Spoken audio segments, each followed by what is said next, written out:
Então, bom dia a todos mais uma vez. Bom dia para quem está em casa, quem vai assistir depois, durante a semana. Hoje a palestra da Daniele e nós vamos aproveitar bastante, né? Que vai ser um domingo de muitos ensinamentos, muito reflexivo. Qual que é o tema que eu esqueci? Lei de causa e efeito em contexto contemporâneo. Lei de causa e efeito em contexto contemporâneo. Então, deu até certo com a leitura do Evangelho, sem querer.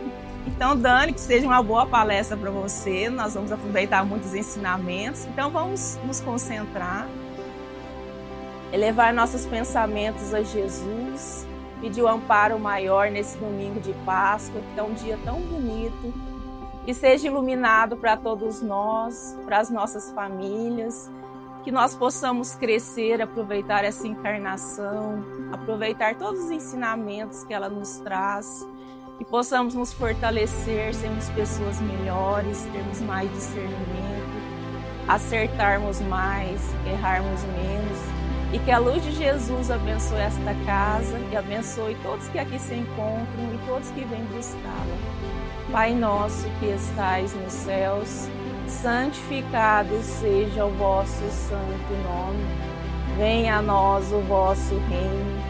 Seja feito a vossa vontade, assim na terra como nos céus. O pão nosso de cada dia dai-nos hoje, Senhor. Perdoa, Pai, as nossas ofensas, assim como nós perdoamos a quem nos tem ofendido. E não os deixeis cair em tentações, mas livra-nos, Senhor, da prática do erro de todo o mal. Porque teu é o reino, o poder e a glória para sempre. Que assim seja, graças a Deus. Daniele, trabalho seu. Bom dia. Bom dia. Então, que o nosso divino amigo Mestre Jesus continue nos abençoando hoje, né? Nesse domingo tão bonito que tá, num feriado importante também, né? Quando eu acordo lá em casa, eu abro a janela e aí a Alice fala, né? Eu falo pra ela, nossa, o céu hoje tá maravilhoso. Aí eu e ela, mamãe, abre a janela, abre a janela. Aí a hora que abre a janela, ixi, tá nublado. Aí falei, mas não deixa, tá maravilhoso, Alice. Aí quando eu fui levar ela lá de casa até na minha mãe, né, pra eu vir pra cá, aí ela, mamãe, o céu abriu. E eu acho bonitinho a gente ter essa observação, né, observar essa natureza, ter condição de observar o céu, que faz com que a gente consiga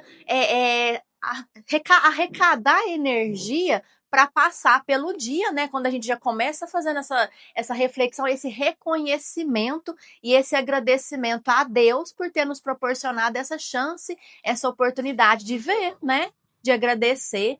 Que nós tenhamos mais esse tipo de postura, de conduta.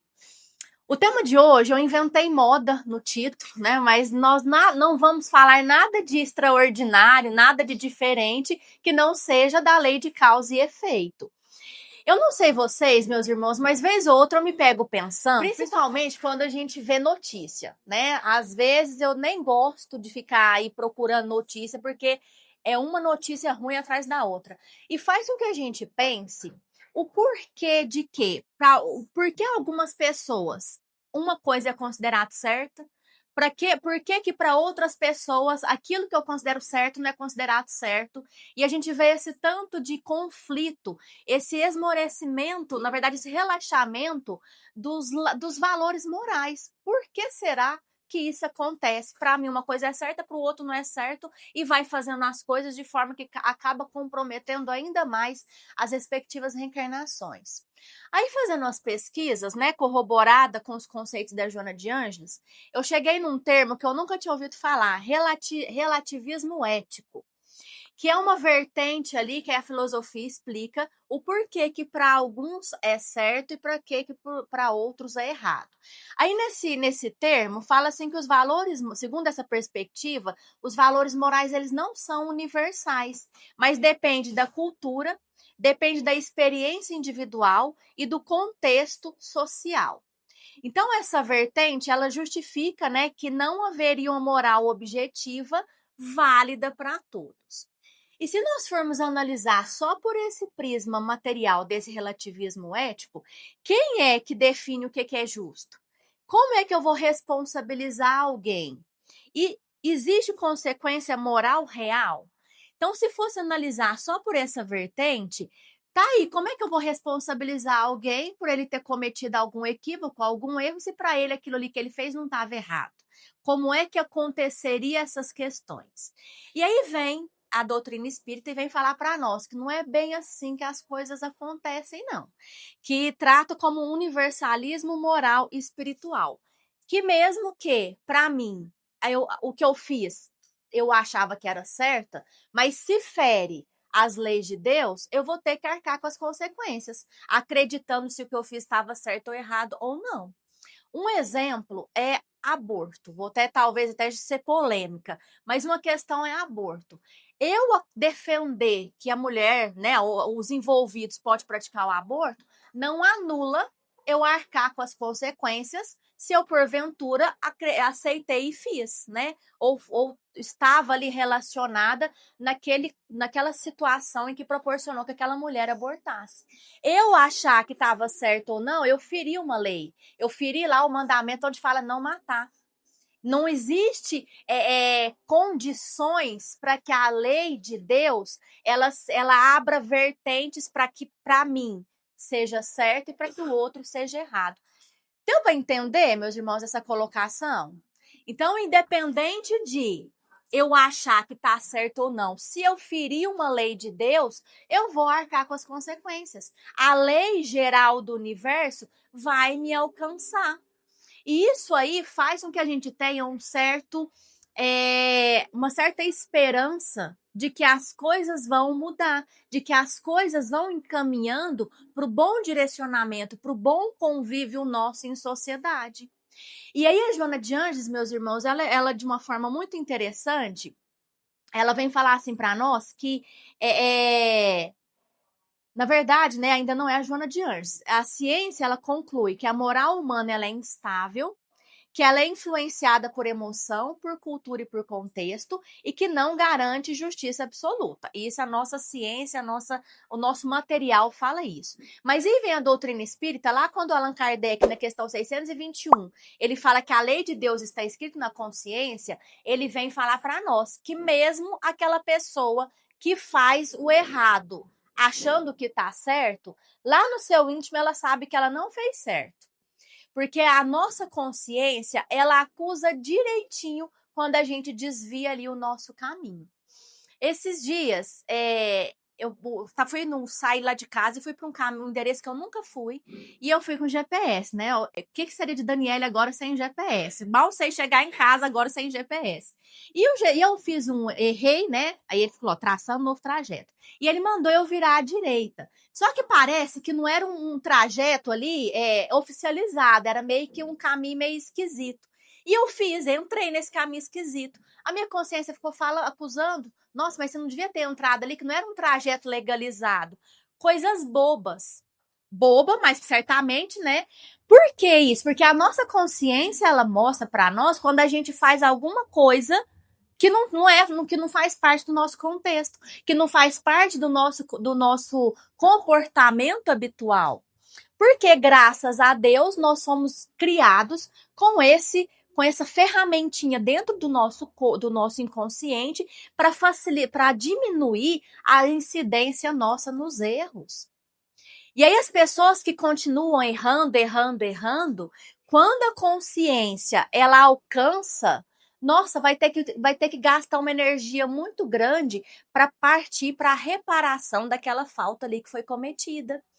Às vezes a gente fala assim, nossa, o Hitler quando ele acordar lá no mundo espiritual, não sei, viu gente, qual que é a realidade, nunca li em lugar nenhum qual que é a realidade do Hitler no mundo espiritual, não sei, mas estou dando só um exemplo, porque aqui foi alguém que praticou muito mal, que lesou, que machucou, que comprometeu muito a sua reencarnação. A gente fica pensando assim, nossa, o que será do Hitler quando ele acordar no mundo espiritual? Meu Deus do céu, coitado. Mas esses espíritos que desvirtua, que desvia demais da conta a sua reencarnação, quando a consciência alcança, que eles tomam ali a noção do erro que foi feito, a mesma energia que foi direcionada para praticar o mal, eles usam para promover a sua regeneração, a sua reparação. Por isso que a gente vê que, por exemplo, quando a gente fica sabendo que um espírito lá, ele tinha uma reencarnação que ele era muito do mal. E aí depois, quando a gente tem notícia, ele virou um espírito superior. Porque justamente a mesma energia que teve para errar, eles conseguem direcionar para promover a reparação. O Emmanuel, a gente vê lá o Emmanuel há 2000 anos, né? Lá não acreditava em Jesus, fez o que fez ali com a Lívia, né? E já no próximo livro, 50 anos depois, ele já era ali o escravo que já deu um salto gigantesco na reencarnação, em poucos anos, em poucos séculos, por conta disso, porque quando a consciência nos alcança e a gente toma a grandeza, né? Toma ali a ciência da grandeza que foi o nosso desvio, fica muito mais fácil para nós direcionar a nossa energia para promover ali o nosso reajustamento, a nossa reparação. E aí, porque a lei de causa e efeito, ela não é punição, ela é educação espiritual. A gente aprende que toda ação, ela gera uma consequência. Se é uma ação boa, a consequência com certeza vai ser uma consequência boa. Se é uma ação não tão legal, a consequência com certeza vai ser algo não tão legal. Por quê? Porque de alguma forma, nós precisamos aprender que o que eu fiz não é um comportamento esperado, não é um comportamento certo. E que forma mais assertiva, mais fácil de nós aprendermos, se não for sentindo a mesma dor que eu fiz aquela outra pessoa sentir. E aí, meus irmãos, quando alguma situação acontece conosco, que a gente questiona assim, nossa, mas o que será que eu fiz, né, no passado? A gente sempre pergunta isso. Ai, o que será que eu fiz no passado para estar passando por isso? Nós tenhamos a certeza de que mesmo que eu tenha feito algo muito grave no passado para ocasionar hoje essa consequência, nós tenhamos a certeza que a consequência hoje, ela ainda está sendo diminuída. Ela foi ainda minimizada por conta das nossas boas ações que nós já vemos praticando ao longo das várias reencarnações. É inegável, né? Todo mundo sabe que nós vivemos inúmeras reencarnações, na maioria delas cometendo equívoco, mas de algumas reencarnações para cá, nós já estamos cometendo acertos, nós já estamos acertando nas nossas escolhas, nas nossas tomadas de decisão. Porque senão, meus irmãos, não havia sido permitido para nós sermos espíritas nessa atual reencarnação, se nós já não estivéssemos vindo acertando de algumas reencarnações para cá. E esse vir acertando de reencarnações para cá já vai proporcionando a amortização, não sei nem se esse é o termo correto, dos juros das nossas dívidas contraídas em séculos de equívocos, né? E é revigorante saber disso. Faz com que nós tenhamos uma postura diferente diante do sofrimento, diante da dor, quando chega a nossa vez das nossas provações, que a Lívia falou, né? Que começa uma, termina já logo em seguida vem outra. Nos dá uma fortaleza moral para a gente conseguir passar por elas cada vez com mais certeza, com mais confiança. Porque quanto mais confiança a gente tem nas leis de Deus, mais fácil é para nós passar por essas tribulações. Um exemplo bobo, mas que facilita o nosso entendimento nessa colocação. Quando nós estamos recém-habilitados e a gente fala assim, nossa, preciso ir lá no centro da cidade resolver alguma coisa, pleno sábado, 10 horas da manhã, uma delícia aí, né? E pensa, dá até tremedeira nas pernas. Nossa, onde é que eu vou estacionar? Já sai, se for uma pessoa muito precavida, já sai sabendo até que estacionamento pago tem próximo do local onde a gente vai, para não ter dor de cabeça para estacionar. E a gente vai tenso, com medo ali dos 40 km por hora, não passa mais do que isso, olhando o retrovisor a todo momento. E aí, quanto mais a gente dirige, quanto mais experiência a gente adquire, pode ir no centro da cidade a hora que for. A gente consegue colocar o carro na vaga que for, que couber o nosso carro, tá lá, com segurança. Por quê? Através da experiência que nós fomos adquirindo, aquilo ficou mais fácil. E assim é na nossa vida. Quanto mais experiência nós vamos adquirindo, e o que nos traz mais experiência é justamente essas provações, é lidar bem com as provações que nos atingem. Na verdade, atinge não é nem bem o termo, né? Mas que chega ali para nós, porque, né, por conta ali das coisas que a gente fez, quanto mais nós lidamos com ela, com resignação, com confiança, com certeza, com fé, mais fácil é as próximas que virão. Porque nós vamos ficando espertos no sentido de saber que nós temos total condição de lidar com essas provações, com essas expiações. Tudo isso, meus irmãos, para chegar na certeza de que a lei de causa e efeito ela funciona, mesmo se eu não acredito nela. Porque é aí que está a justiça das leis de Deus. Nós sabemos que a nossa justiça aqui ela é muito falha. A pessoa que tem recursos financeiros, ela comete um erro ali, vai entrando com recurso, ela acaba que nem arca com as consequências do erro que ela fez. E isso traz um senso de injustiça, né? Como de fato é verdade. Mas as leis de Deus, isso não acontece. Eu posso ter a maior riqueza do mundo, eu posso ser a pessoa mais poderosa do mundo, que ela vai me alcançar. E às vezes a gente usa o discurso, né, de que Deus escreve, como que é? Deus escreve certo por linhas tortas, né? Deus não escreve, ele escreve certo nas linhas certinhas. E a nossa consequência, a lei de causa e efeito nos alcança no momento certinho que a gente já tem condição de lidar com ela. Não é nem antes e nem depois, é no momento propício. Eu não sei se eu já contei aqui, mas no centro que eu frequento tem uma senhora.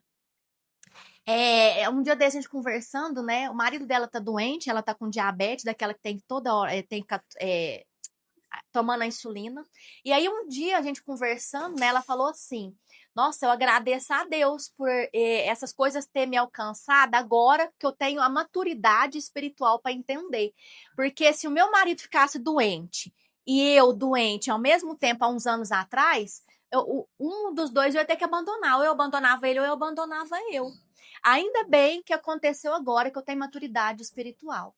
E eu achei interessante a colocação dela, meus irmãos, porque vem corroborar essa questão que nós estamos falando de que a lei de causa e efeito nos alcança quando nós temos todas as condições propícias para passar por aquela situação. Porque o objetivo não é que a gente saia como fracassado de forma alguma, é que a gente saia como vitorioso daquela provação que nós endossamos a escolha dela lá no mundo espiritual, né? Nós não escolhemos livremente, não, porque senão a gente não ia escolher coisa difícil, não ia escolher coisa boa, era coisa fácil. Para que eu vou escolher nascer doente? Para que eu vou escolher nascer pobre? Para que eu vou escolher nascer sozinho, né? Ficar ali abandonado, nascer ou ser abandonado. Ninguém ia escolher essas coisas comprometedoras, não, essas questões desafiadoras, difíceis. A gente ia escolher nascer bonito, poderoso, rico, herdeiro. Então, a escolha das nossas provas não é livremente assim que a gente vai escolher, não. Aqueles que conhecem as nossas necessidades mais do que nós mesmos, sugere. A gente fala se quer ou não, se aceita ou não, né? Então, e isso nos dá recurso suficiente para que a gente consiga sair como vencedores dessas provações. E aí, dando sequência, meus irmãos, a Joana de Anjos, ela fala sobre essa questão, que a consciência é um tribunal interno. E lá no livro O Homem Integral, ela fala que a consciência é o juiz incorruptível do ser.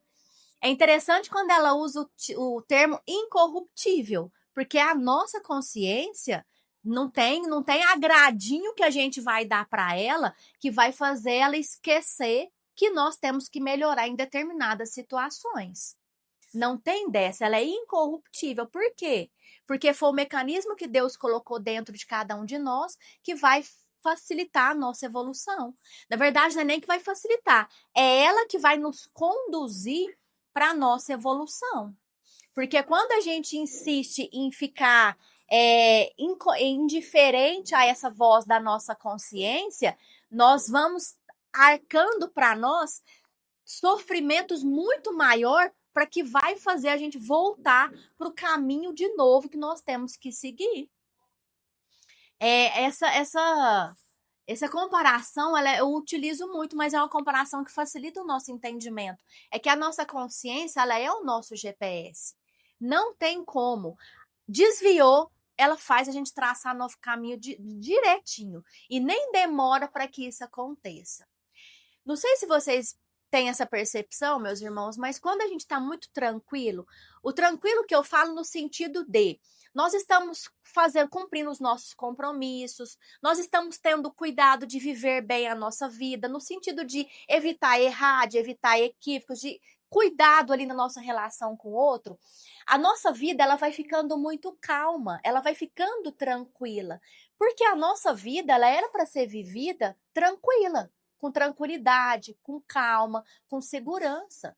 Quando isso não está acontecendo, quando o cenário não está de calmaria, é porque nós estamos fazendo alguma coisa que está nos proporcionando a fuga dessa calmaria.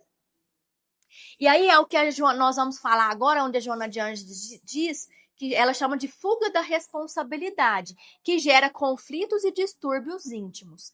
Aí eu fui pesquisar porque eu achei interessante esse termo fuga da responsabilidade. Tem vertentes na psicologia que usa de 3 mecanismos de fuga da responsabilidade, que o primeiro é a negação.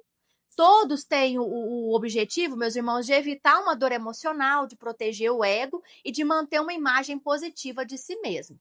E aí a Joana de Anjos fala que não é problema, vez ou outra, usar desses artifícios. O problema é, toda vez, usar de um desses 3 artifícios, porque aí faz com que a gente fuja da nossa responsabilidade. Que o primeiro é a negação, é aquele em que a pessoa recusa reconhecer uma realidade que é desconfortável ou ameaçadora. Ela nega o erro, mesmo tendo ali todas as evidências, todas as provas do crime, ela segue errando, negando o erro. Aí faz com que a pessoa não reconheça, com que ela não se arrependa e logo ela não faz a reparação do erro cometido. Nega de pé junto que fez, mesmo a sua própria consciência falando, o que você fez foi errado. E aí não assume a responsabilidade, não parte para reparação. O outro é a projeção, que é quando a pessoa ela atribui a uma outra pessoa sentimento, intenção ou falha que são seus. É aquela pessoa que sempre tem uma desculpa e a desculpa nunca é ela, sempre é o outro. Ai, você tá muito brava, né? Ah, mas é porque o outro foi hostil comigo. Nossa, você fez isso aqui errado, né? Ah, mas foi o outro que começou. Sempre tem uma desculpa que nunca é responsabilidade dela, sempre é do outro. E o último é a vitimização. É a pessoa que se coloca constantemente como vítima. E isso gera, meus irmãos, num primeiro momento, um ganho, né? Porque ela vai passar a ser o centro das atenções, ela vai ser acolhida, mas depois gera a fuga da responsabilidade e uma manutenção de padrões negativos. E sempre quando nós assumimos esses 3 comportamentos de fuga da realidade, de fuga da responsabilidade, nós estamos criando um terreno fértil lá para aquele relativismo ético, que faz com que eu mesmo sabendo que é errado, eu faço mesmo assim, porque eu tô sob uma dessas 3 comportamentos aqui de fuga de responsabilidade. E aí, no primeiro momento, a gente acha que não tem consequência nenhuma, mas quanto mais nós vamos aceitando esses comportamentos, nós vamos nos tornando pessoas emocionalmente imaturos, seres em constantemente fuga de si mesmo, é aquela pessoa que não gosta de ficar sozinha. Porque quando a gente fica sozinho, vocês já repararam que a gente começa a ouvir os nossos pensamentos? Né? E aí a pessoa que está nessa constante fuga de si mesmo, ela não gosta de ficar sozinha, porque ela vai começar a ouvir os pensamentos, e os seus pensamentos, por conta desse juízo interno, vai começar a apontar o que ela está escorregando, onde é que ela está tropeçando. E aí, quando começa a apontar onde é que nós estamos tropeçando, a nossa consciência não deixa nós ficarmos indiferentes para começar os movimentos de melhora. E aí, se eu não quero melhorar agora, se eu tô com preguiça de começar esse trabalho de melhoramento, eu não vou ouvir minha cabeça, eu não vou ouvir meus pensamentos, eu não vou ouvir minha consciência. E aí a gente evita de ficar sozinho. É engraçado isso, né, meus irmãos? E aí a Joana de Anjos, ela ainda fala que isso explica, ainda tem a consequência da resistência à responsabilidade. E aí ela explica, né, isso corrobora o aumento da ansiedade crescente que nós estamos vendo cada vez mais. Cada pesquisa que faz, nota-se o número de pessoas com crise de ansiedade começando cada vez mais novo, conflitos internos e a pessoa perde o sentido da vida, culminando até no autoextermínio. Olha que sério que é isso. E a gente observa também, meus irmãos, que esse nosso comportamento, ele está repercutindo no comportamento das crianças. Hoje, não sei se tem algum professor aqui, alguém que conviva com criança, né? A Andressa talvez vai poder ilustrar, vai concluir isso também, né, Andressa? As crianças, elas estão com dificuldade de concluir tarefa. Elas começam 1 milhão de tarefa, mas não conclui atividade se a gente não ficar ali em cima. E aí eu tava pensando, por que será isso? Porque os pais, as pessoas, os cuidadores estão assumindo esse papel aqui de fuga de responsabilidade. Ou não deixa a criança terminar nada. Vê ali, o menino começa a tentar aprender a calçar sapato. Não, meu filho, vem cá que eu calço pra você. Aí chega criança lá pra nós de 6, 7, 8, 9 anos. Tia, amarra meu sapato aqui, meu tênis aqui pra mim. Não sabe fazer as coisas básicas.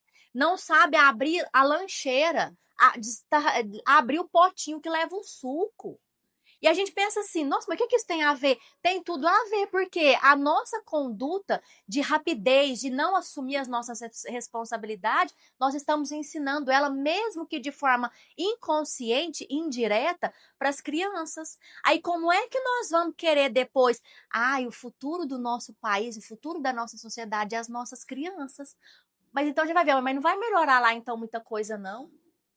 Se nós não estamos dando exemplo suficiente, ensinamento suficiente para elas aprenderem a lidar com as suas próprias frustrações. Eu estou levando a minha Alice na evangelização lá do Paulo de Tarso. E aí, há 15 dias atrás, a psicóloga Gabriela Scalia, não sei se psicóloga não, psiquiatra Gabriela Scalia, não sei se alguém conhece, ela fez uma palestra lá para os pais que levam as crianças e fica lá esperando. Ela fez uma colocação tão interessante, ela fez a palestra dela em cima daquele livro, não sei se é Geração Ansiosa. Eu acho que é o nome, eu acho que o nome é parecido com isso, Geração Ansiosa. E aí ela fez uma colocação lá de que nós estamos tão preocupados com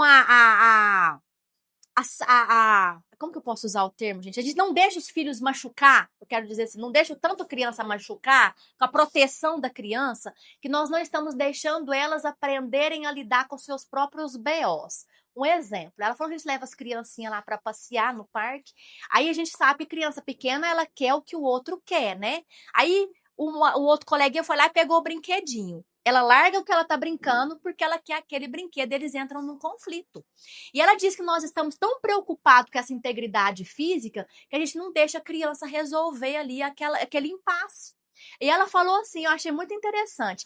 O papel do adulto é o observar, ver se a criança não vai morder, se ela não vai puxar o cabelo do outro, se ela não vai machucar. Se não tá entrando nesse tipo de conflito físico, deixa a criança resolver os seus conflitos, porque é assim que ela vai aprender a resolver os conflitos quando ela ficar grande, quando ela ficar jovem, quando ela ficar adulto. Porque senão, meus irmãos, se a gente levar essa conduta de evasão de responsabilidade para a nossa vida e não prestar atenção que nós estamos levando de forma indireta para a vida dos nossos pequenos, nós vamos ter que ir lá resolver questão quando ele receber o primeiro feedback negativo no trabalho dele. Nossa, ele foi desligado. Mãe, vem cá, meu chefe me desligou, e agora? Eu não sei como é que eu faço. Vai lá a mãe de um jovem dos seus 20 e tantos anos resolver as questões para ele no mundo corporativo. É completamente incabível, né, meus irmãos? Então, para que nós possamos gerar adultos suficientes, não é suficiente, hoje eu estou esquecendo os termos, vocês estão percebendo? É funcionais.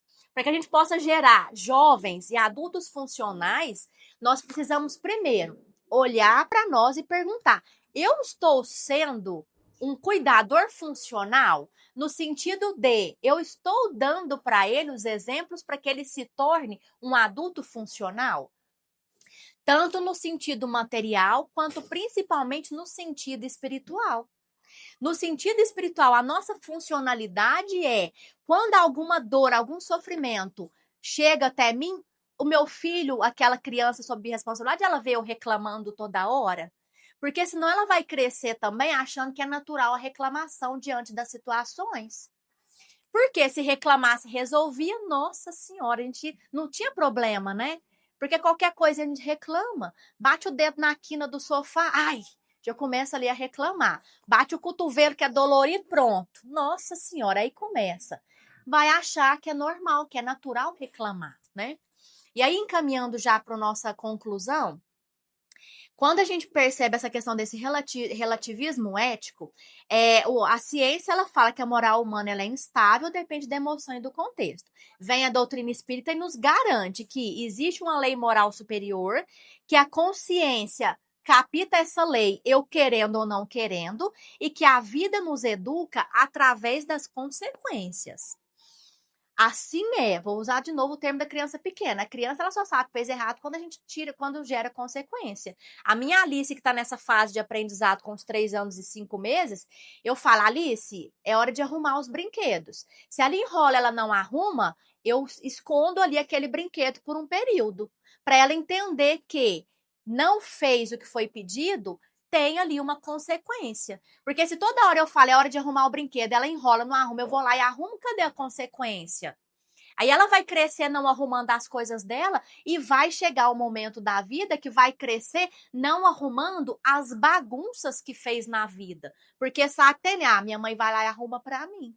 E como é que cresce desse jeito? Como é que gera um aprendizado sólido dessa forma, né, meus irmãos? E aí, nós não podemos esquecer jamais que o relativismo ele não elimina a lei moral. Ele apenas revela a nossa limitação em perceber. Tá, como é que eu posso viver isso na prática? Aí, a Joana de Anjos, fazendo um compilado ali das suas obras, ela nos ensina que, primeiro, nós precisamos, caso ainda não tenhamos feito, desenvolver a consciência moral. Como? Através dessa análise diária. E não é um momento propício, eu não preciso esperar ir dormir para eu fazer a análise do que eu fiz ao longo do dia.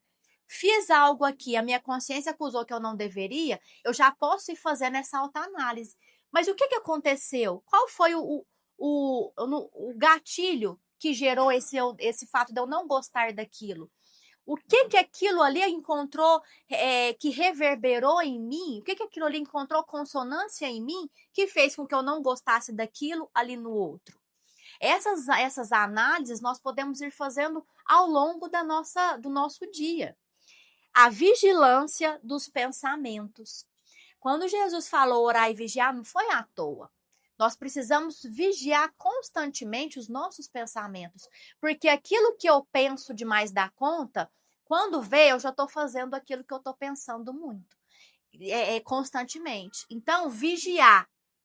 Nós vamos conseguir manter um pensamento puro o dia inteiro? Não. Vai vir um momento que a gente vai querer falar mal do outro, vai vir um momento que a gente vai, né, vai ter aqueles pensamentos ali, xeretando ali no nosso bem. O segredo veio buscar uma forma automaticamente, imediatamente, de desviar ali aquele pensamento ruim. Alguma coisa, e cada um sabe qual que é o mecanismo que usa com mais facilidade para desviar aí desses pensamentos insalubres que vem vez ou outra na nossa cabeça. Ou vai beber uma água, ou vai ler um livro, ou vai ouvir uma música, ou vai contar até 10, até 50, arranjar algum mecanismo para não deixar fazer guarida, meus irmãos. Quando eu era criança, na verdade jovem, lá eu já comentei isso aqui, no culto lá em casa, nós estudávamos 2 livros. Era Para Vencer as Drogas, eu esqueci agora qual que é o autor. Se eu lembrar depois, eu coloco no comentário aqui dessa transmissão. Era Para Vencer as Drogas e o livro Vida e Sexo. No livro Para Vencer as Drogas, logo nas primeiras lições, tem uma lição lá que ela fala assim, como é que começa essa ligação do obsessor com a pessoa. Começa sugerindo uma coisa. Por exemplo, começou sugerindo, responde a sua mãe. Aí a gente vai lá, responde a mãe.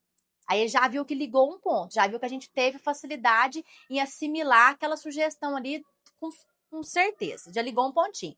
Aí depois já vai sugerir algo mais grave. Agora você vai responder a sua mãe e seu pai. A gente vai lá todo trouxinha, responde a mãe e o pai. Ele já vê, opa, ó, já tô ganhando aqui terreno. Começa esse processo obsessivo é de sugestões pequenas.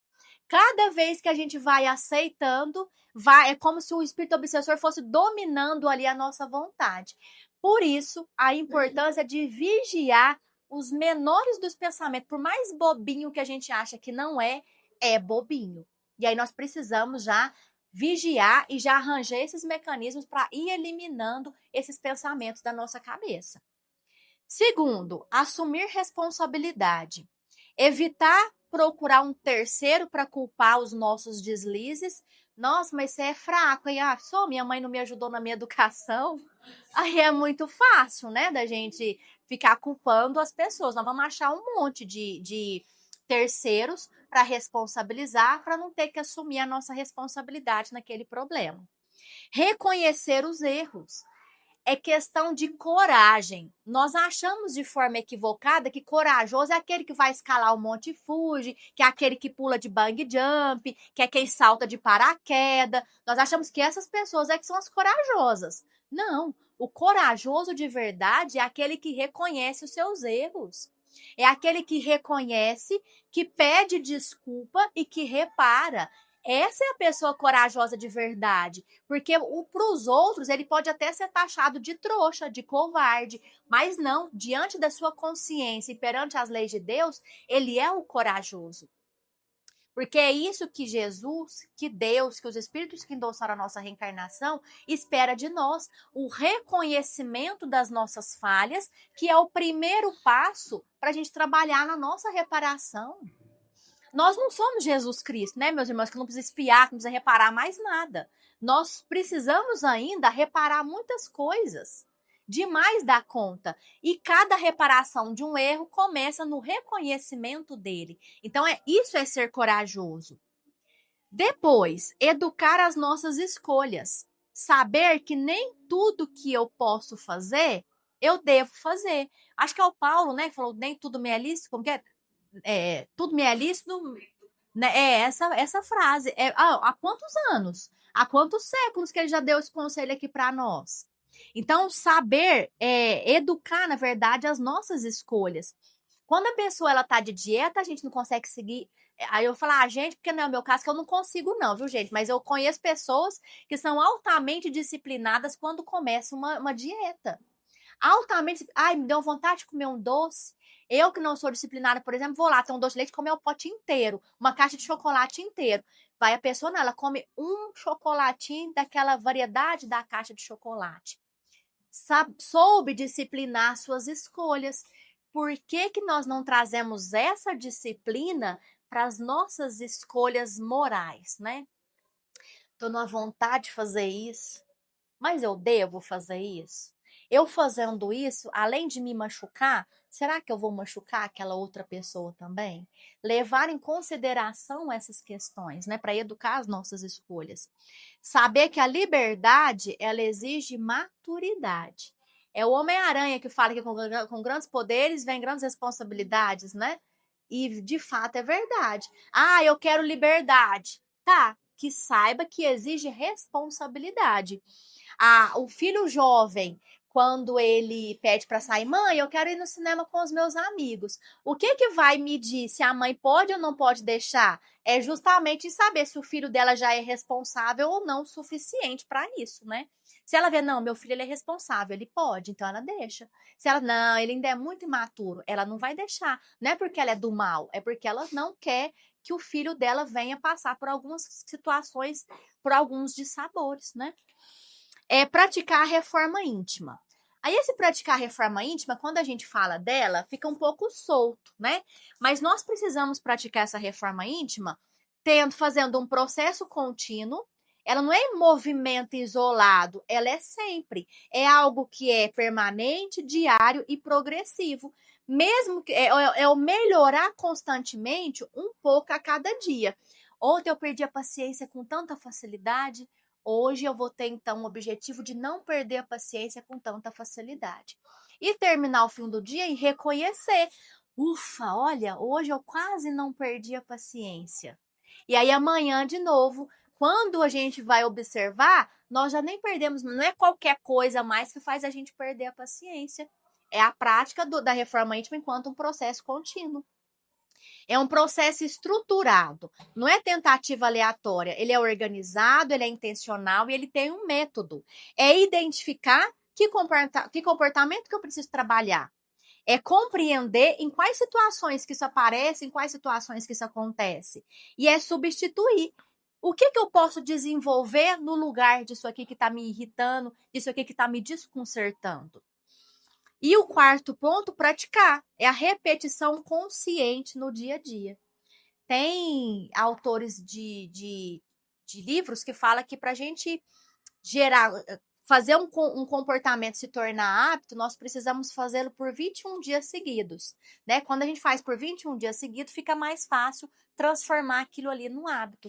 Então, essa prática constantemente, diariamente, é o que vai fazer com que nós tenhamos a segurança nessa prática da nossa reforma íntima, que é o objetivo de cada um de nós. Então, meus irmãos, para encerrar, eu quero contar uma história bem rapidinha. Ela tá lá no livro.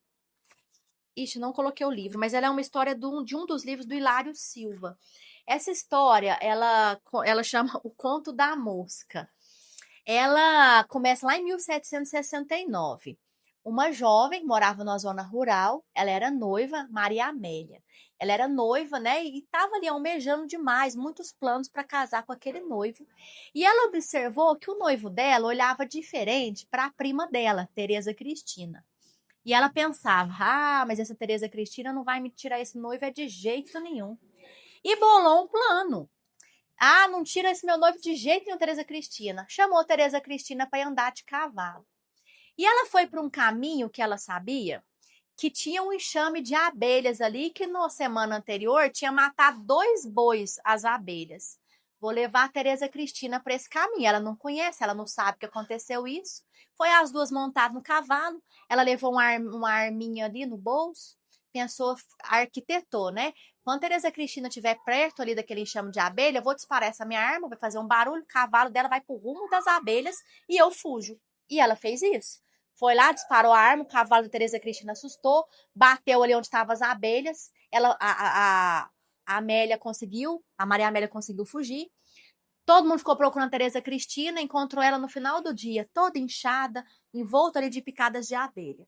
Vida que segue, ninguém descobriu que Maria Amélia que proporcionou aquele episódio ali. 200 anos depois, lá em Uberaba, no ano de 1969, os jornais dão a notícia de que umas amigas foram fazer um piquenique e uma delas foi acometida por picada de várias abelhas. Ela foi socorrida, morreu no hospital. Quem que era a moça que em 1969 morreu picada por abelha lá num piquenique em Uberaba? Maria Amélia, que arquitetou o plano de matar a Tereza Cristina desse jeito. Não precisou de nenhum algoz, não precisou de ninguém tirar a vida dela. A própria vida organizou de fazer ela arcar com as consequências daquilo que ela fez, daquilo que ela arquitetou e que passou despercebido por todo mundo que vivia com ela. Para a gente perceber, meus irmãos, que por mais que nós estejamos achando algo injusto, alguma situação injusta, vai chegar o momento da justiça, né? Vai chegar o momento derradeiro, porque ninguém vai para frente, nós não vamos morar em mundos superiores, em mundos perfeitos, deixando um nozinho amarrado por aqui, não vai. Então, enquanto nós não desamarrar todos os nossos nozinhos, por mais pequenininho, nem que seja um nozinho num fiozinho de cabelo, pequenininho, micro, nós não vamos avançar enquanto não desfazer todos esses nós.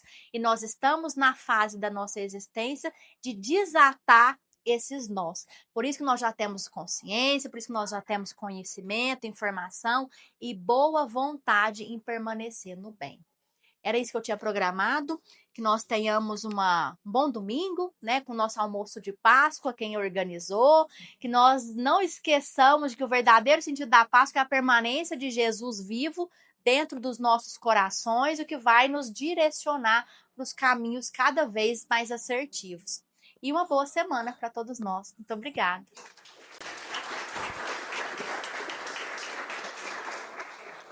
Bom dia a todos bem-vindos, tá? Quem estão pela primeira vez, volte sempre, tá? Espero que gostem da nossa casa. Olha, obrigada, Daniele. Palestra da Daniele, não tem nem como falar nada, porque ela explicou tão bem, né? E é o nosso dia a dia, gente. Tudo que ela falou aqui é o que a gente precisa trabalhar conosco, né? No nosso dia a dia. E sempre pensar e ter a certeza que o plantio é necessário, né? Mas a colheita é obrigatória. Que vai vir a colheita, vai. Dependendo da semente que você plantar, seja qual for, né? Que nós possamos ter sempre esse pensamento e procurar melhorar, né? Ser pessoas melhores a cada dia, porque a gente tem condição disso. Depende da nossa boa vontade, né? E nós que estamos aqui já nessa casa espírita, querendo melhorar, estamos aqui num domingo de Páscoa, é sinal que nós estamos querendo melhorar, né? Já estamos tendo a vontade, que nós possamos continuar com essa vontade no trabalho, nos estudos, e aprendendo e praticando no nosso dia a dia, né? E nós ia fazer a Lívia vai fazer um estudo aqui na casa das obras do André Luiz, né? Vai começar com o livro Nosso Lar. Ia ser de sábado agora. Como nós vamos fazer o bazar, então aí a gente vai passar para o sábado que vem, tá? No sábado que vem, certeza, pode ver que vai ter o estudo, vai ser muito bom. É um conhecimento muito grande, né? As obras do André Luiz são muito boas e tem muito conteúdo bom. Então, eu espero todos vocês, viu? 9 às 10. É das 9 às 10, o estudo do livro das obras do André Luiz, com a Lívia.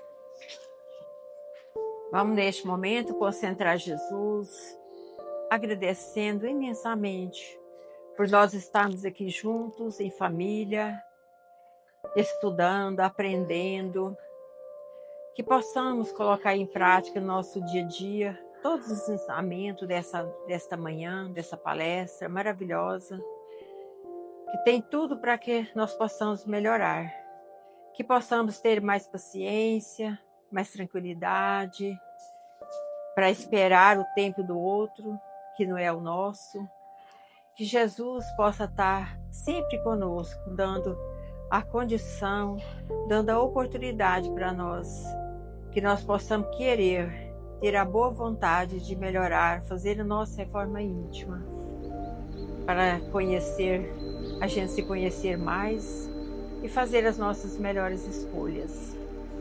Pai nosso que estás nos céus, santificado seja o vosso santo nome, venha a nós o vosso reino, seja feita a vossa vontade, assim na terra como nos céus. O pão nosso de cada dia dai-nos hoje, Senhor. Perdoa, Pai, as nossas ofensas, assim como nós perdoamos a quem nos tem ofendido. E não nos deixeis cair em tentações, mas livra, Senhor, da prática do erro de todo o mal, porque teu é o reino, o poder e a glória para sempre. Que assim seja, que Jesus, a nossa Mãe Maria Santíssima, possa ficar nos nossos corações. Que assim seja, graças a Deus.